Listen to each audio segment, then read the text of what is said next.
The only thing that matters in terms of what the roots will be like, the one of the rare times when it's okay to discriminate is when we want to know the difference between the types of roots. And for that, we look at this discriminant here. That's why we use the word discriminate. B squared minus 4ac. That is your discriminant, the thing that's under the radical. Now, you'll notice on number 12, I don't ask you to solve. I ask you to tell me what the roots will be like. Now, if you want to solve, if you want to start at the beginning and work your answer all the way through to the end and do lots of extra work, you can do that. It's just not necessary. And most of the people I meet, let alone teenagers, want to do the job as quickly and effectively as possible so that they don't have extra work to do. So I don't care about the negative b, and I don't care about the 2a when I'm asked, what will the roots be like? So I look at this guy here, and all I care about is b squared minus 4ac. So let's compute that. And I even went on the side and did something I didn't do yesterday. I wrote down what a equals, what b equals, and what c equals. This is something that I've learned. I don't really need to do this, but there are kids who like to be very methodical, and they like to write a, b, c. So you can write those down there. It doesn't make either one of us better or worse. I'm prone to stupid mistakes. You probably make a lot less of them than I do. Now, b is 4, so I get 4 squared minus 4 times a is 1 and c is negative 12. 4 squared is 16. Negative 4 times 1 times negative 12 is positive 48. If I added up 16 and 48, I would get 64. Now, what does this mean? It means if I went back to the formula, I would get blah, blah, blah, that's the scribble, over blah, blah, blah, that's the scribble. But what I see under the radical is a 64. Can you find the square root of 64? Yes, what is it? 8. So I would have plus 8. I would have minus 8, and I notice that those two roots are automatically unequal.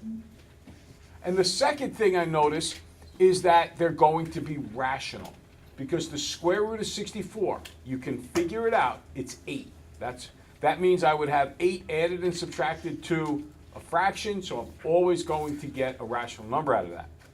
But let's take a look at b. Again, I write down a equals 1, b is negative 7, c is negative 2. I plug them into the formula, or the discriminant part of the formula. B squared minus 4ac, negative 7 squared is 49, negative 4 times 1 times negative 2 is 8. So I'm going to get what would be in the formula, plus or minus the square root of 57. Can you figure that out? No. So therefore it's irrational. And obviously one of them is going to be plus the square root of 57, one will be minus the square root of 57, so they will be unequal. What is the only time the roots will ever be equal? Spencer? If it's a 0? If it's a 0 under the radical. Because what's the square root of 0? 0. 0, and it's the only number that if you add it and subtract it, you get back what you started with, the same both times. Okay, letter C. A is 3, B is 2, C is negative, what was that? Negative, pardon me, it's 9. That's not equals negative, it's just equals 9.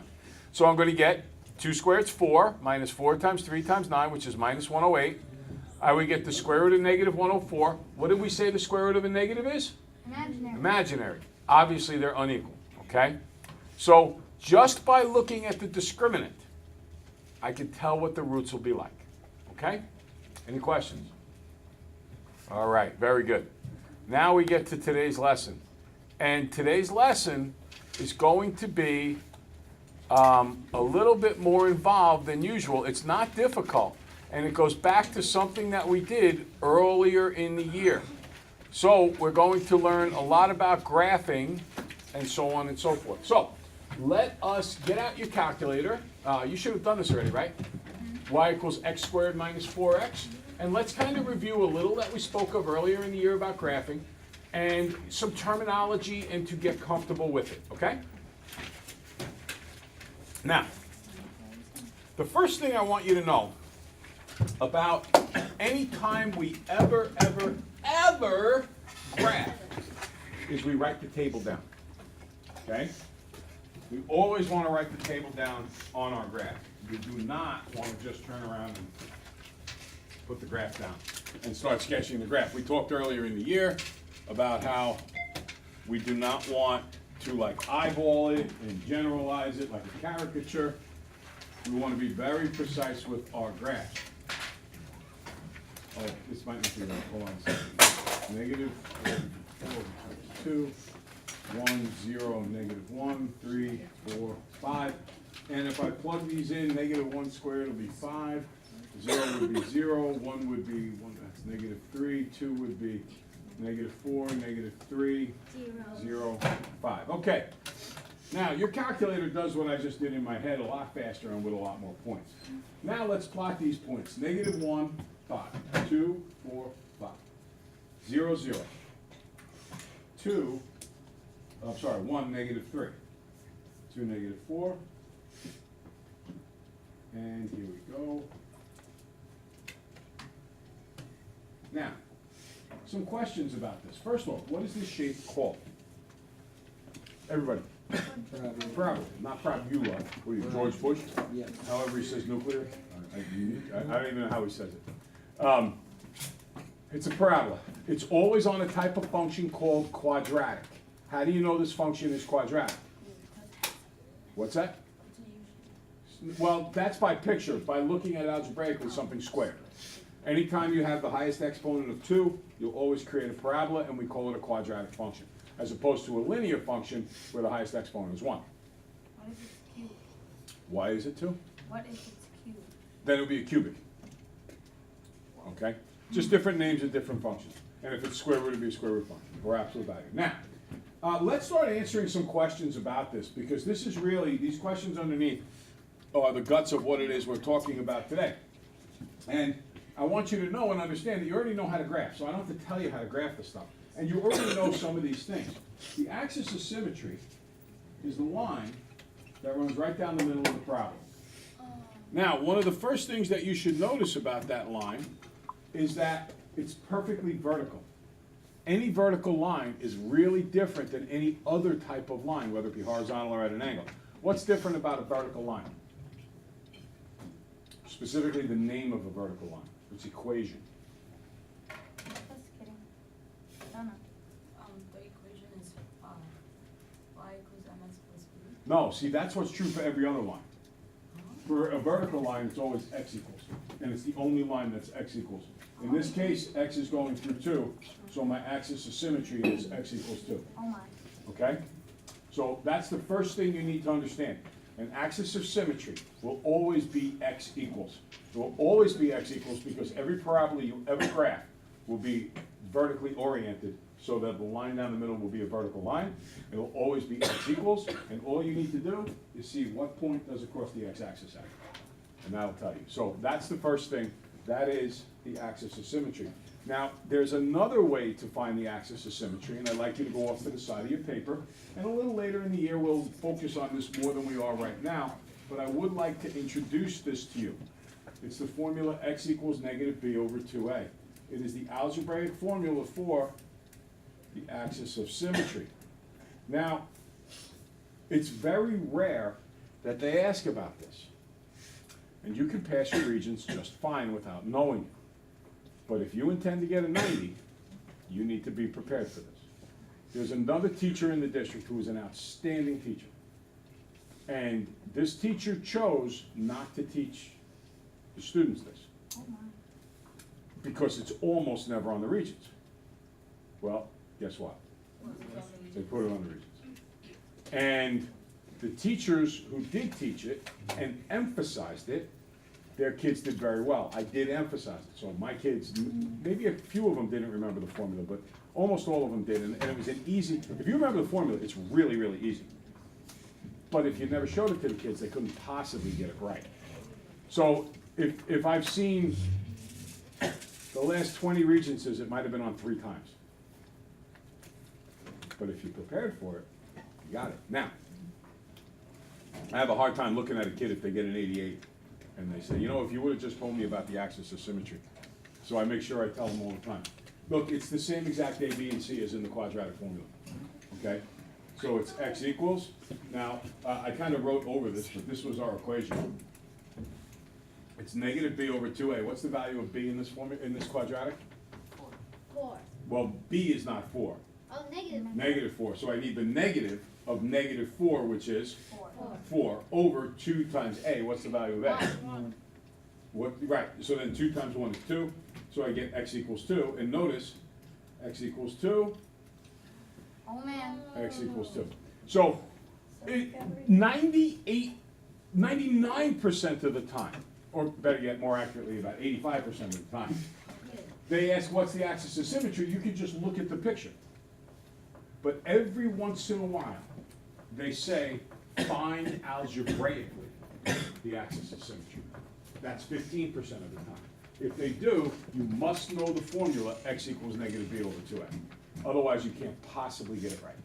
Okay? Any questions? All right, now we'll go to the next thing. So we said the axis of symmetry is x equals 2. What are the coordinates of the vertex? Now, another phrase for vertex is turning point. And if you remember, we had a test earlier in the year where we taught you all of this sort of stuff. It was a long time ago, but everything we're doing now should be reviewed. What are the coordinates of the vertex? 2, -4. That's right. Now look, since the axis of symmetry is the line that runs right down the middle, doesn't it make sense that the vertex will always be on the axis of symmetry? Yeah. So if you come out with x equals 2 here, you darn well better get a 2 as the first coordinate in the vertex. So the answer would be 2, -4. Now, I want to also discuss another way to show you the vertex. You can look in your table. The vertex will always be the middle point where it turns. You see how it's going down, down, down, down, and then up, up, up, up? Right? You see how the y's are doing that? Okay? The vertex will be that point in the middle where it begins to turn. That, in fact, the vertex is called a turning point. Is this vertex a maximum or a minimum? Everybody? Minimum. It's at the bottom of the graph. Next, what are the roots? Now, we talked about roots a lot earlier in the year. How do you find the roots? Lipstick? Where they intersect the x-axis. That's right, where they cross the x-axis. These are called zeros. Out of the way. Hey! Remember I talked about? Now, these are called roots or zeros. It's the same exact thing. Roots and zeros are the same exact thing, or solutions. In this case, what are the roots? 0 and 4. Now, you can solve for roots algebraically. You can do what we've been doing, which is factor. You can look for the greatest common factor, pull out the x, then you get x times x minus 4 equals 0. Then you can do, maybe it's the guy on the left, maybe it's the guy on the right.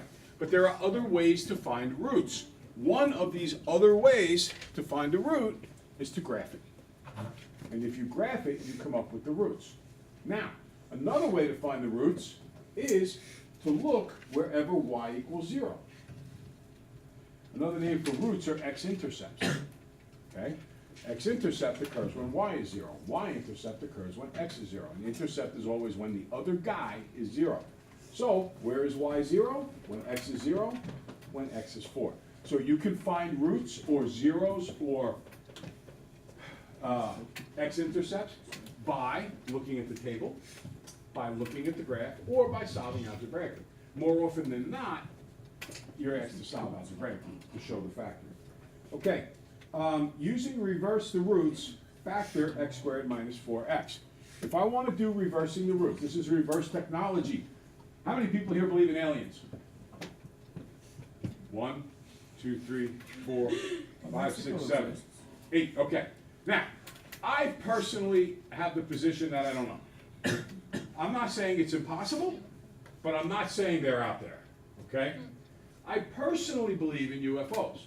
I guarantee there are UFOs, but I just don't think they're necessarily alien. I think they're our military. Okay? Our military is creating stuff all the time that they're flying out there to check out and see what it'll do. And something funky's going on in Roswell. We can all agree with that. That's the Area 51 out in New Mexico where they supposedly found the aliens and all that other stuff. Yeah, 1944. Right, something really strange is going on there. Now, listen, hey, I don't know if you realize it or not, but the rumor is that we got Velcro from aliens. That's the rumor, that we got Velcro from aliens. There is also a rumor, hey, there's also, this is not a rumor, but all of our hypersonic technologies, they all happened right after Roswell. So one of the evidences that people point to for the fact that there should have been aliens at Roswell is that our technology took this quantum leap forward. And what they think we did, the people who are conspiracy theorists, again, I want to be clear about this. I have no idea. I don't know one way or another, and I don't think about this much. But every once in a while, I put those people on TV who are on those weird shows.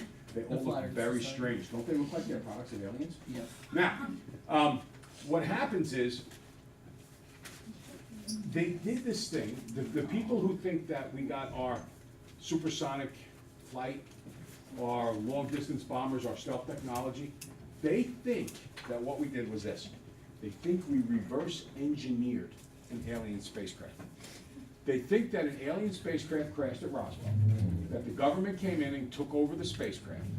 They put it in some hangar somewhere, and they started to try to figure out how it worked. In other words, and this is the phrase I want you to understand, they reverse engineered it, okay? It's kind of like saying to you, here's the answer, figure out how we got it, which is kind of what I do every day when I put the homework up. I put those homework answers and I say, here it is. Now take a look at your work. If you're not getting the right answer, where's the gap? How do I figure it out? So that's what they think went on with these UFOs. They think that they reverse technology. Well, you can actually reverse technology from a graph and figure out the roots, or figure out the factors. Ready? What are the roots? 0 and 4. So x equals 0, x equals 4. Now, if those are the roots, or the zeros, then that means the factor must have been x minus 4 equals 0. Agree? Yes. Right? Because then you would have added the 4 to both sides. So x is equal to x minus 4. This is x equals 0, so this is just an x. So the factors then are x and x minus 4. So you can take the answers Oh my. and go backwards to the factors. So for those of you who have a hard time factoring, you can always graph it, find out the zeros, and then go backwards from the zeros to figure out what the factor must have been. You can, in other words, like they say with the alien spacecrafts, you can reverse engineer your answers. So I want you to be able to see that. Jenna. I just solved it. I didn't go for the answers that we got. Right, and that's good. That's all well and good, but we're trying to get you to see it from both perspectives now. So what would the answer be for this? Would it be, It wants the factors, it would be x times x minus 4. okay. All right, question? I don't know if this is good or not, Hey. but I put x plus 0 times x minus 4. I would allow it, but x is a little cleaner. Yes? Can I change the topic and ask about homework? I was gonna go to the next page if that's what it's on. Okay, so, I don't know where the homework actually starts, because it's for 2 days. Yeah, it says homework and then like it doesn't say where. oh, well, here's what I want you to do with the homework. I want you to do the odds tonight, and I want you to do the evens tomorrow. Every odd question. Is there letters? Every other, think of it that way, okay? We're gonna check homework not tomorrow, but the next day. Hey, excuse me. Can we look here, please? What I did for you was, I put some graphs on here. What is the axis of symmetry of this graph, graph A? Hey, guys, AJ, let's look here. What's the axis of symmetry, Brian? 2. No, it's not 2. X equals 2, right? It's always the line running right down the middle. So, talk about alien technology. X equals 2. What's the coordinates of the turning point or the vertex? Take a look. What's the vertex of this parabola? Sorry. 2, -1. What are the roots? What are the zeros? Guys, what are the roots and the zeros? Look at the picture. All you gotta do is find it here. Anthony. 3 and 1. 3 and 1, good. If I wanted to reverse engineer the factors, I would get x equals 1, x equals 3. Go backwards, I would get x minus 1, x minus 3. So those would be the factors of this quadratic. Next up, we can fill in the table by looking at the graph. Ready? Here's the point 43. What's this point here? What are the coordinates of this point in red, guys? 3, 0.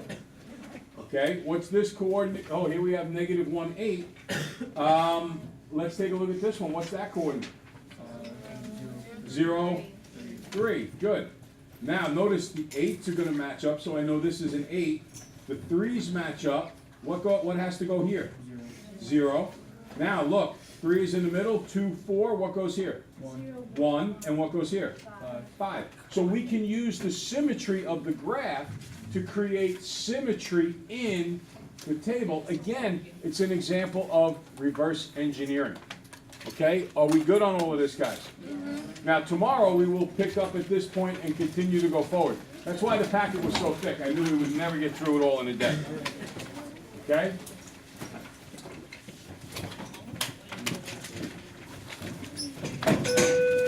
Hasta la vista, vaya con Dios, toodaloo, tata, arrivederci, smile a lot. Ciao, arrivederci, adios, amigo. Cheerio, garushurus, kadafis, shalom.